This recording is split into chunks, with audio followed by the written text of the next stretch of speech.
তো দেখো সন্ধ্যাবেলা তোমাদের শেয়ার করতে পারিনি কিছু, কারণ কি আমি না যাইনি ওখানে, বলতে গেলে সবাই বারবার ডাকছিল, সন্ধ্যাবেলা পকোড়াও করেছিল আর আমি যাইনি বলে পাঠিয়েও দিয়েছিল। সত্যি বলতে আমি যেতে পারিনি, ছেলে খুব বায়না করছিল। তো তোমরা বুঝতেই পারছো, যাদের ঘরে এরকম সন্তান আছে তোমরা জানো যে কতটা টাফ হয়ে যায়। তাও মনে করি নেমন্তন্ন বাড়িতে যাব, কিন্তু ওই নেমন্তন্নের কথা শুনলে না অনেকটাই মানে ভেঙে পড়ি যে আবার যাব, আবার ছেলে বায়না করবে। তো ঘরে খুব বায়না করছিল ঘুমের জন্য, যেহেতু গান চলছে ঘুমাতে পারছে না ঠিক করে। তো কোয়েলকে বললাম তুই একটু বস, আমি গিয়ে খেয়ে আসি, যেহেতু এই পাঁচিল আর ওই পাঁচিল, আর তো কিছু না। তো কোয়েল বললো ঠিক আছে। তো কোয়েল এখন কাছ থেকে আসলো, ও বললো ফ্রেশ হয়ে বসলো, জামা টামা ছেড়ে এসে ফ্রেশ হয়ে বসলাম, একটু বস আমি খাবো আর চলে আসবো। তো এই যে তোমাদের অর্ককে একটু দেখিয়ে দিই, এই দেখো এই যে তোমাদের অর্ক। তুমি কোয়েল দিদির কাছে থাকবে, থাকবে তো?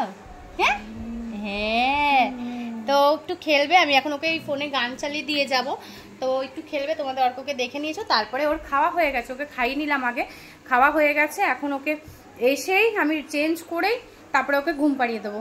তো ঠিক আছে চলো দেখি কতটা কি শেয়ার করতে পারবো, তাহলে নিশ্চয়ই তোমাদের সাথে শেয়ার করে দেবো খাবারটা, আর কিছু দেখাতে পারবো না, ঠিক আছে? তো দেখো একবারে চলে এসেছিলাম ছাদে, কারণ কি কারোর সাথে তখন দেখা করতে পারিনি, মানে নিচে সবার সাথে দেখা করে চলে এসেছি, যে খেতে যাচ্ছি বলে চলে এসেছি। তো এদিকে দেখালাম তোমাদের বড় ছেলের মাকে, তো বড় ছেলেকে দেখাতে পারছি না, ও বন্ধুদের সাথে এতটাই ব্যস্ত, কিন্তু ও খেতে বসে পড়েছিল। আর এদিকে দেখো কার্তিকও আছে, ও বলছিল বসবো না এখন, পরে বসবো, কিন্তু পরে সে বসেই পড়লো আমার সাথে। তো যাই হোক তোমাদের সাথে একটুখানি মেনুটা শেয়ার করতে পারবো, সবটা পারবো না। তো এদিকে দেখো পনির পাসিন্দা, স্যালাড আর সস দিয়ে চলে গেছে।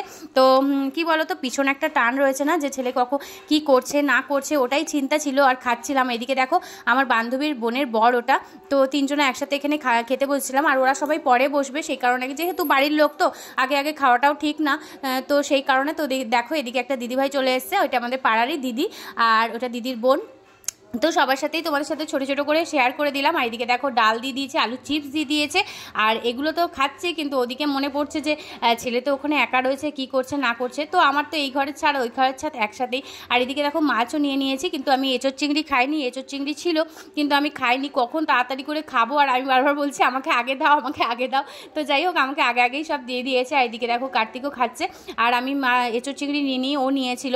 তো দেখো সবাই মিলে এখানে খাচ্ছি। সত্যি কথা যে নেমন্তন্ন আসলেই না আমার খুব ভয় ভয় থাকি যে কি হবে না হবে, যেরকম দেখো সন্ধ্যা থেকে কিছুই শেয়ার করতে পারিনি, ছেলে এতটাই বায়না করছিল। তো এদিকে দেখো পাঁপড় আছে, মিষ্টি আছে, আমি চাটনি নিয়ে নিই, রসগোল্লাও নিয়ে নিই, সেটা তোমাদের সাথে শেয়ার করতে পারিনি, সেটা কার্তিকের পাতে তোমাদের দেখিয়ে দিলাম।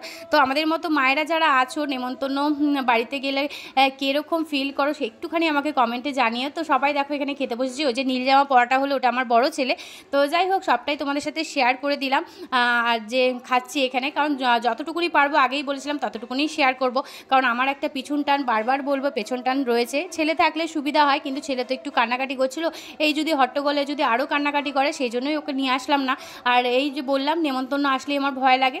তো এই যে লাস্ট মেনু তোমাদের শেয়ার করে দিলাম, আইসক্রিম আর হজমোলা, তো সেটা কেন শেয়ার করবো না, তাই না? তো যাই হোক সবাই মোটামুটি খেয়ে নিলাম, মানে আমার ঘরের লোক, আর ওরা তো পরে খাবে। তো দেখো এদিকে নিচে এসে বান্ধবীর সাথেও দেখা হয়ে গেল, যাওয়ার সময় দেখা হয়েছিল, তো পরে এসে দেখা করে একবারে বাড়িতে গেলাম। ওদিকে দেখো বড় ছেলের মাও রয়েছে, আর যেই বাড়িতে এসেছি তোমাদের অর্কশোনা একটা বিগ স্মাইল পেয়ে গেছি, কারণ ও যেই আমার আওয়াজ পেয়েছে, এমনি তো হাসছিল খেলছিল, কিন্তু যেই আমার আওয়াজ পেয়েছে ব্যাগ একটা বিগ বিগ স্মাইল দিয়ে দিয়েছে। তো যাই হোক ও হিসু করেছিল বলে গেঞ্জিটা চেঞ্জ করে দিয়েছিল কোয়েল। তো এতটুকুনি তোমাদের সাথে আমি শেয়ার করতে পারলাম। যাই হোক একটু একটু করে সবটাই তোমরা বুঝে গেছো, কারণ সন্ধ্যা থেকে কিছুই শেয়ার করতে পারিনি। তো ভিডিওটা যদি ভালো লাগে অবশ্যই লাইক কমেন্ট শেয়ার করো, পাশে থেকো, সাথে থেকো, সঙ্গে থেকো।